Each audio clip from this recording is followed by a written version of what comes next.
And you probably read today the story about Iran has sort of agreed to the terms.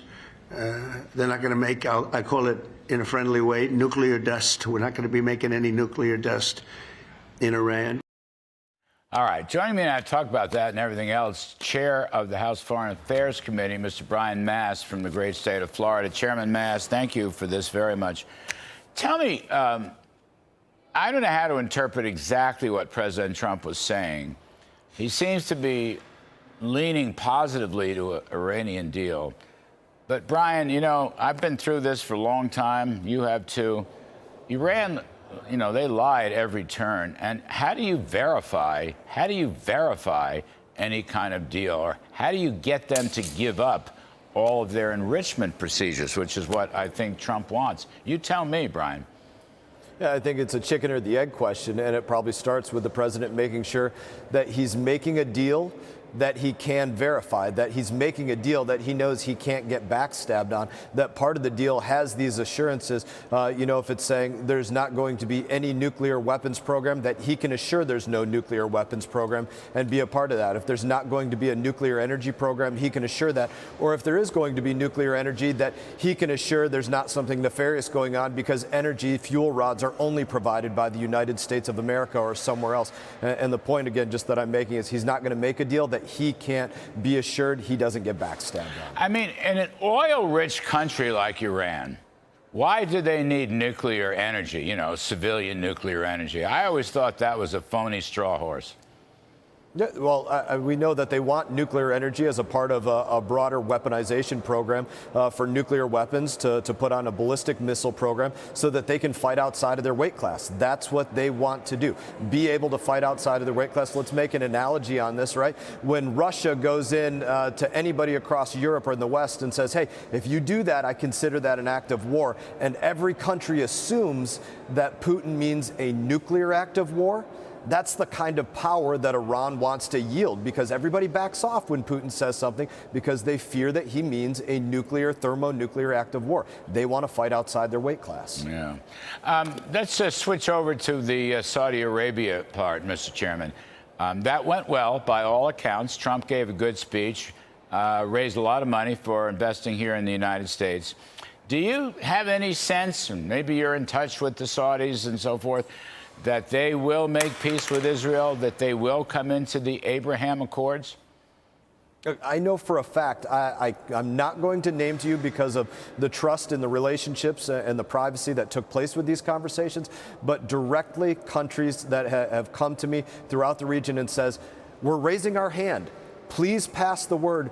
We want to be brought into these Abraham Accords, or this is what we see needing to take place. And if this can take place, we want to be brought into those Abraham Accords. These are direct conversations, again, for the purpose of privacy. I'm not going to say who, but those are the real things that are taking place immediately in this moment. And more broadly, you know, throughout these meetings with the kingdoms, you know, Saudi Arabia and Qatar and UAE, I think the president is really out there delivering this message. You know, look, America, we have partnerships with you. We're not going to be taken for granted. We're not going to be taken advantage of, and we're not going to be taken lightly by those adversaries. Don't forget, we are the security blanket for these countries of Saudi Arabia, UAE, Qatar. They're a couple-minute supersonic fighter jet ride of Iran away from those kingdoms, and we are the blanket that stops that from taking place. So, again, Mr. Chairman, I just want a word on Qatar. Are you concerned about their undue influence? A number of administration people in very high posts were consultants to Qatar. Qatar spent an enormous amount of money in the United States in recent years. Now they're offering up the big airplane to President Trump. Are you at all concerned about Qatar and their influence? There's no country, Qatar included, that I wouldn't put past them to say, how can we peddle influence? How can we go out there and have a greater influence? How can we get what we want from the United States of America? And they're going to do everything that they can to do that. I wouldn't put that past any country. In the situation of the jet specifically, I don't rack it up into that for these reasons. And it goes back to what I just said to you. We are the security blanket for Qatar. They're a couple-minute supersonic jet ride away from Iran. That is their biggest fear for security in the region. As much as they've been a part of negotiations with others in the region, that is their biggest security fear is Iran, and they know they don't stand a chance but for us having the largest military base there in the region and standing in the way of Iran, making them a target in the same way that Kuwait was a target for Iraq back during the Gulf War in the 1990s.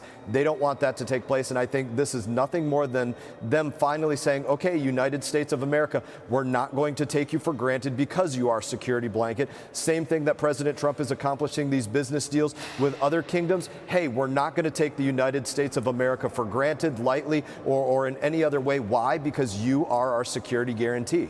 So if you were President Trump, you would accept the airplane from Qatar? If I was President Trump, I would, talk to the security individuals, number one, make sure that it's an upgrade in security for Secret Service and for the Air Force compared to the air platform that he's flying on right now. And if he can make that statement as well, absolutely, I'd say thank you for the gift. We've had this great partnership in terms of security, and move on to the next day. I just have a minute, less than a minute. Sorry, Mr. Chairman, but the Istanbul talks seem to have broken down between Russia and Ukraine and the U.S. You have a quick thought on that story? I think it is going to take a more direct intervention by President Trump. He has a relationship with Vladimir Putin. He has a relationship with Zelensky as well. And I think it's going to take, probably more the three of them sitting at the table to move forward, to move this conversation forward. That's my sense of the situation. At what point do we have secondary oil sanctions on Russia? Plus the oil prices coming down. All that would damage them. That'd put a little pressure on them, wouldn't it? Secondary sanctions are one of the biggest things that the president has promised. I think you look at those as larger than the initial sanctions just on Russia. Mm-hmm. To go out there and put these sanctions on those that are purchasing this, that are fueling, the cash cow for Russia, I think it's an even bigger thing than those first layer of sanctions. Thank you, sir. Chairman Brian Mast, Chairman of the House Foreign Affairs Committee. We appreciate it very, very much.